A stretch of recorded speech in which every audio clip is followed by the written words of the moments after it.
হাগ্ৰামা মহিলাৰী ডাঙৰীয়াৰ দিনত বড়ো অনাবড়ো হৈছিলে। আমাৰ দিনত বড়ো অনাবড়ো হোৱা নাই।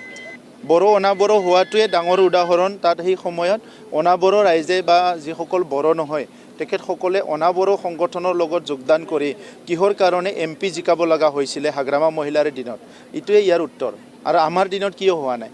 আমাৰতো এতিয়া MP জিকিছে, MLA বিলাক চবেই জিকিছে, আমি MCLA জিকাই পেলাই আমি ইলেকশ্যন চৰকাৰ গঠন কৰিছোঁ।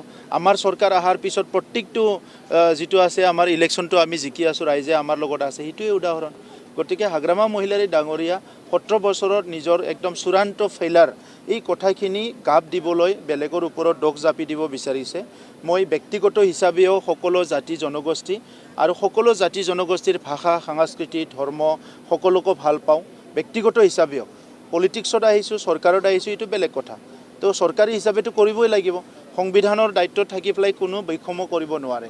1 2 নম্বৰ, মই ব্যক্তিগত হিচাপেও সকলো জাতি ধৰ্ম সকলো ব্যক্তিক সন্মান কৰোঁ, শ্ৰদ্ধা কৰোঁ। তো সেইকাৰণে আজি মোৰ দিনত বা আমাৰ দিনত তেনেকুৱা কোনো কথা নাই। আমি সকলো জাতি জনগোষ্ঠীক লৈ একেলগে আগবাঢ়ি যাম। এই কাৰণে কমিউনিটি ভিজন ডকুমেণ্ট 26টা কমিউনিটিৰ আমি ভিজন ডকুমেণ্ট ওলাইছোঁ।